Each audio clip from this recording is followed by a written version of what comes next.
let the bass kick.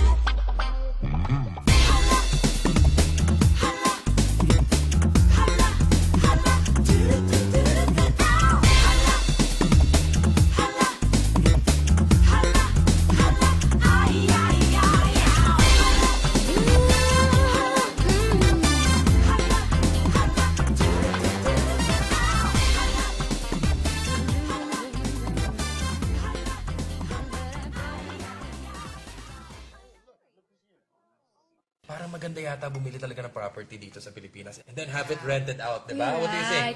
Alam mo, Fred, because of guys like you na parang baby-making machine. Parang farm. Ano ba? Ano farm?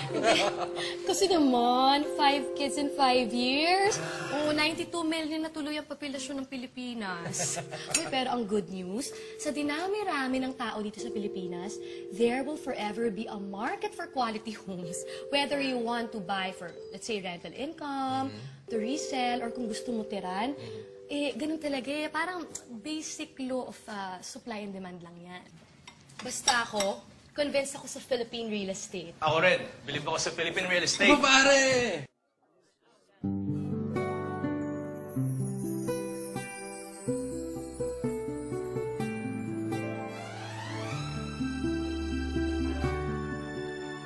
How are you? Good, how are you?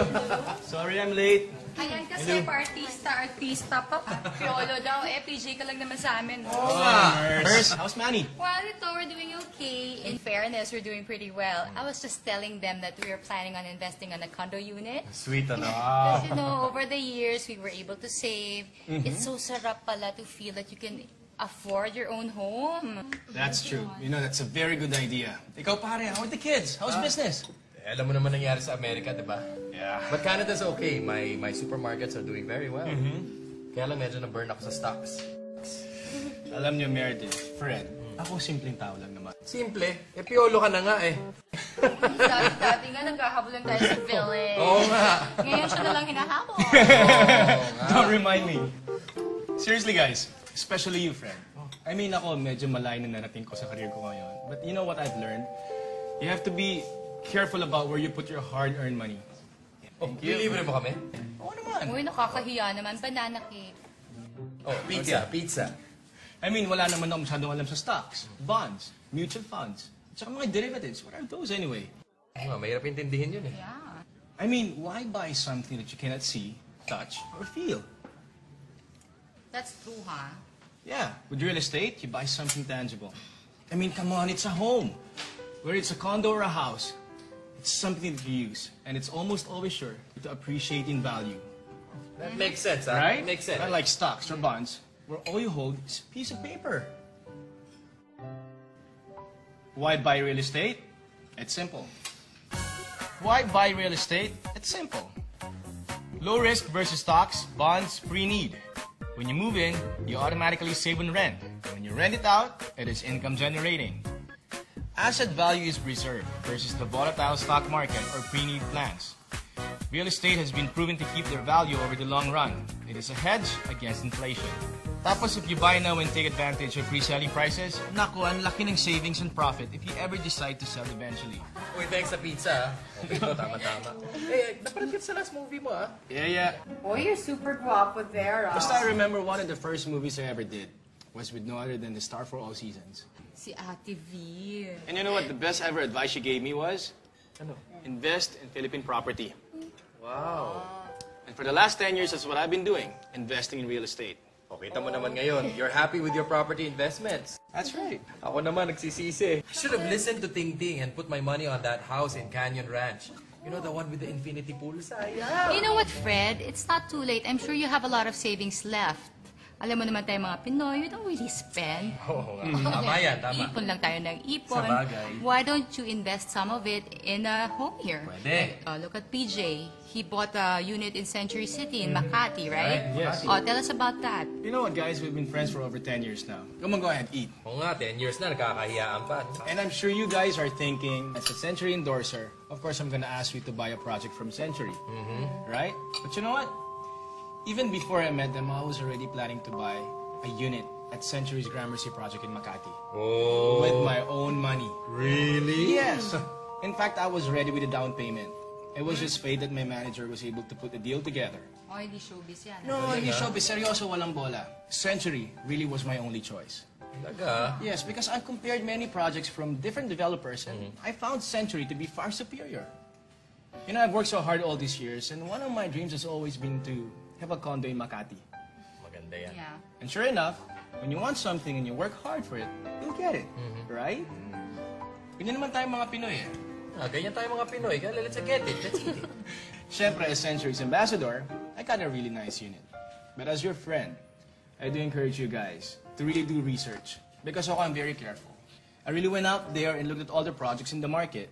And I studied all of the different developers. And you know what? Century really is the best. Yes, value for your money. Super luxurious projects. Plus, the people really treat you well. And their service is impeccable. Hindi yung once na binigay mo yung check mo, papabayaan ka na nila. No. I mean, they really care for their clients.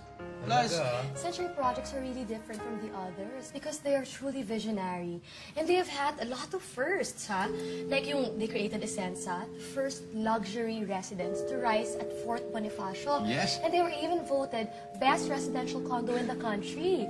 Meron pa yung South of Market, first fully fitted siya, tsaka first fully furnished condo in the country. Right. And Ano pa? yung Soho Central, oo, the first transportation-oriented development in the country.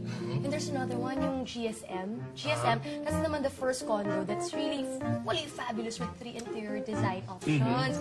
Tsaka yung sasabi niya ng Century City. Oo nga eh. Naman, sprawling mixed-use development rising in Makati too. But you know, guys, Century may not have the most number of projects out there, but they're always quality over quantity. That's important. Compared to the other developers, theirs is really the best. Kasi right. yung kanila, best locations din eh. Sa bagay. Biruin nyo, 60 buildings 60 in buildings. 25 years. Isn't that Really? impressive? Yep. I'm so impressed. And they say they always deliver on time. And sometimes even ahead of schedule. said it. Imagine, and you guys, you have to research. Dapat yung mga napanalunan ng awards. Like Century, they've won numerous awards. Yes. Really? Meron na ba? Oo, because they use the best names in architecture and design from Right. the Philippines' most celebrated talents to world legends. Like, kilala niyo ba si IMP? Kasi, Talaga? oo, tsaka si John Jurdy. Wow! Ay, wait, pero alam nyo, pagka mag-invest kayo, hindi kayo mahihirapan. Kasi, full service sila. Full service. Kasi from after sales, tapos if you want to lease out your unit, tutulungan nila kayo, pati pag-manage ng property nyo. Nakakatakot ka. But what are we waiting for? So bumili na tayo ng Philippine property now. But not just any property, dapat Century Properties. Game na. Gusto ko sa Knightsbridge, yung katabi ng Gramercy, binilan mo. Siyempre. Yes. Ako rin, I want to buy a house and lot at the Moderno in Canyon Ranch. Canyon Ranch, that's right. Really nice choices, guys. You know what I'm gonna do? I'm gonna call my sales agent so she can make a presentation. Sure. What about you, Lulu? Nakabili na ako eh. Ha? No way. Saan? Gramercy. Gramercy. Yeah. That's where I got a unit. 1612. Kaya pala Ikaw. daming alam nito. 1611. What? Neighbor pala kayo eh. Ano ko to? Victory celebration pala ito eh. So, what are you guys waiting for? With this temporary slowdown of the world's economy, it's important to really think about where you put your money. And as you can see, one of the safest and most fulfilling investments is a home you can call your own in the country where we all know is our true home. So, invest in Philippine property today.